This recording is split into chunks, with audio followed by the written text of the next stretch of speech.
Hello friends, welcome to mister சம்பா சமையல். நான் இன்றைக்கி என்ன செஞ்சு காட்ட போகிறேன்னு பார்த்தீங்கன்னா, இன்றைக்கி வந்து கடையில் முருங்கைப்பூ கிடச்சிது. இது சாதாரணமாக எல்லா மாதமுமே கிடைக்காது. ஏதோ ஒரு மாதத்துல தான் இந்த பூ நிறையா நம்மளுக்கு கிடைக்கும்.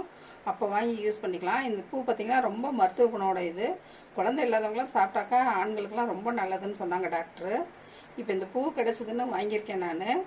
இதில் வந்து நம்ம பொரியலும் செய்யலாம், கூட்டும் செய்யலாம். நான் இன்றைக்கி வந்து முருங்கைப்பூ பொரியல் செஞ்சு காட்டுறேன். இன்னொரு நாளைக்கு வாங்கி உங்களுக்கு கூட்டு செஞ்சு காட்டுறேன். இது எப்படி செய்யலாம்னு பார்க்கலாம். வீடியோக்குள்ளே போகலாம் வாங்க. ஆயில் ஒரு 2 ஸ்பூன் ஊற்றிக்கலாம். கடுகு ஒரு 1 ஸ்பூன் போட்டுக்கலாம். கடலைப்பருப்பு 1 ஸ்பூன் போட்டுக்கலாம். உளுத்தம்பருப்பு 1 ஸ்பூன் போட்டுக்கலாம். கடுகு கடலைப்பருப்புலாம் நல்லா பொரிஞ்சதுக்கப்புறம் வெங்காயம் போட்டுடலாம். கடுகு கடலைப்பருப்புலாம் நல்லா பொரிஞ்சிருச்சு. வரமிளகாய் 2 போட்டுடலாம். இது பார்த்திங்கன்னா சின்ன வெங்காயம் போட்டால் ரொம்ப நல்லது. அதனால் சின்ன வெங்காயம் எடுத்துருக்கேன். ஒரு 6-7 சின்ன வெங்காயம் போட்டுக்கலாம். நீளமாக கட் பண்ணி போட்டுக்கோங்க.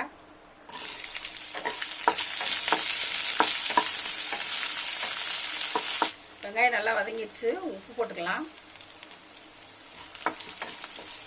இப்போ நம்ம எடுத்து வச்ச முருங்கைப்பூவை போட்டுடலாம். இதில் இருக்க காம்பெல்லாம் எடுத்துட்டு சுத்தமாக கழுவிட்டு போட்டுருங்க. இந்த பொரியல் வந்து 5 நிமிஷத்தில் செஞ்சிடலாம். பூ சீக்கிரம் வதங்கிடும். இப்போ தண்ணி ஊற்றாமல் கொஞ்சம் நேரம் இப்படி வதக்கினீங்கன்னா பூ கொஞ்சம் சீக்கிரம் வதங்கிடும். அதுக்கப்புறம் லைட்டாக தண்ணி தெளித்து மூடி வச்சிடலாம். இந்த கடாய் சூட்லேயே வந்து பூ நல்லா வதங்கிடும். லைட்டாக தண்ணி தெளித்து மூடி வச்சிடலாம்.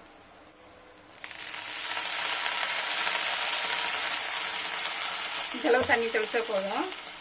மூடி வச்சு ஒரு 5 நிமிஷத்தில் வெந்துடும். திறந்து பார்த்துடலாம். அடுப்பு வந்து லோ ஃப்ளேமில் வச்சுக்கோங்க. 5 நிமிஷம் ஆயிடுச்சு. திறந்து பார்த்துடலாம். பூ நல்லா வெந்துருச்சு. இந்த முருங்கைப்பூ பார்த்திங்கன்னா ரொம்ப சீக்கிரம் வெந்து போயிடும். ரொம்ப நேரம் நீங்கள் மூடி வச்சு அப்படியே இருக்க வேண்டாம். ஒரு 2 நிமிஷம் 3 நிமிஷத்துலேயே வெந்து போயிடும். வெந்ததை நம்ம தேங்காய் போட்டுடலாம். முருங்கைப்பூ 100 கிராம் இருக்கும். இதுக்கு வந்து ஒரு 3 ஸ்பூன் தேங்காய் போட்டோம்னா சரியாக இருக்கும். இந்த பூ கிடைக்கும்போது தவறாமல் வாங்கி வீட்டில் செஞ்சு கொடுங்க. உடம்புக்கு ரொம்ப நல்லது. ரொம்ப வைட்டமின் சத்து இருக்குது. முருங்கைக்கீரை இருக்கிற அளவு இதில் சத்து இருக்குது. அவ்வளோதான், ரெடி ஆகிடுச்சு முருங்கைப்பூ பொரியல். அடுப்பு ஆஃப் பண்ணிடலாம். இந்த சத்தான முருங்கைப்பூ பொரியல் செஞ்சு காமிச்சிருக்கேன். இந்த ரெசிபி பிடிச்சதுன்னா மிஸ்டர் சம்பா சமையலுக்கு சப்ஸ்கிரைப் பண்ணுங்கள். மறக்காமல் பெல் பட்டனை கிளிக் பண்ணுங்கள். தேங்க்யூ.